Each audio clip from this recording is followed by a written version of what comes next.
But as the patriarch of the Minnesota clan, we had hope. First of all, we want to apologize. I'm sure there are hams who are like not here. And I apologize for that. We were trying to thin out the wedding party by having the wedding in Minnesota during the winter. Okay, that was our plan. We thought that would thin out the hams and a lot of our side too, but it didn't work. So here we are. Because we were told that, you know, Paul's dad, just a simple Irish working man. And his mother, just a simple Cuban refugee. And they live in this, they have this little parish hall where they were married. And could we just come there too? You know, I thought, you know, we're into the Catholic Renaissance and build the Catholic Church again and renew America as one nation under God.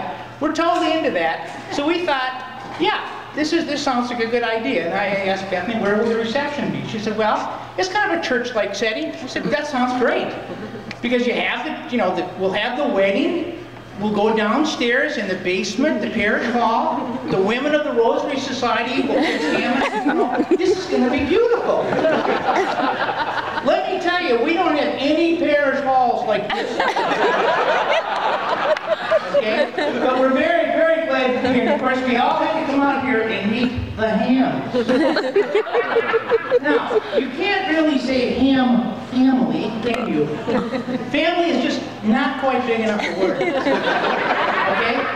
You know, Bethany said, I got engaged to a man and I married a country.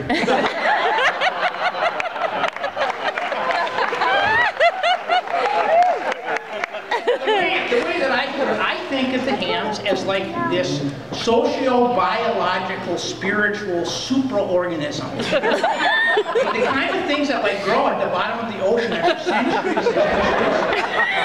And you come and you meet them. And first, you know, at your feet there's these beautiful little kids. And then there's all these gorgeous women. And then there's these gorgeous pregnant women. And then coming down, not from heaven, but New York, are these beautiful, you know, consecrated virgins to Christ. You know, it's pretty beautiful. And then the men folk, the patriarch and his sons. And we believe in fraternity. That's a very good idea. That really is a very beautiful thing about the ham. So it's quite the superorganism. You know, you meet them and you basically say, peace, I'm on your side. And I think of them. I think of Dr. Ham a long, long time ago. You know, this man that comes from an island culture, you know, from Ireland, the northern country, priests, warriors, and scholars. And then he meets this woman from an island, Cuba. The meeting of the Spanish and American, and they have priests, and they have warriors, and they have workers, and they have beauty. And these two island people come together on the East Coast, and they look out, and Dr. Ham looks out and says, my darling, this continent, 3,000 miles across, I have big plans for us. And she says, 3,000 miles, I think it'll be big enough for the first generation. And we're very glad. We're very glad. It's the second son. See the second son? To get married. Yes, second son. I'm second son. The second son came halfway across the continent and met us in Minnesota. And he did come. He came, by that time they were, of course, going together. And he came in a plane. And by that time, Bethany was, shall we say, watching the schedule.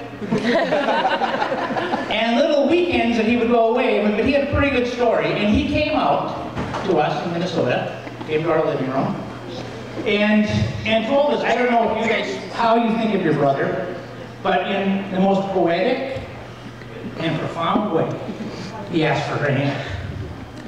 And, you know, I think that the first thing that we think a man should be a provider and protector, but we think first a man is really the spiritual head of the house, a guardian of soul. And Bethany has a tender and great soul. And we knew when we met him that this was a guardian. And we were glad to hand Bethany over to your guardianship. And really, you should be so proud of your son. Now, I do want to say a word or two about Bethany. I want to first tell you that like 2 weeks ago, we all got this big email. And the email says, gang, there's only one thing I'm really scared of. It's not that I'm going to fall down on my dress. It's not that mom is going to like shriek and paint all over. I am afraid that someone's going to say something nice to me, and I am going to start crying, and I will never be able to stop. And we thought, in fact, I thought, is that possible? And then honestly, like the next day, some doctor talked to me, a psychiatrist, and he said there's a thing called emotional incontinence. So we said, this is possible. And so we had strict orders the next 2 weeks. Do not say anything, nothing nice to Bethany. And she told her brother, Mark, I don't want to see a tear in your eye. You get sand in your eye, don't show me a tear, I'll start crying. So she said, so we could not be nice to her. And I want to say the last week, she made it easy not to be.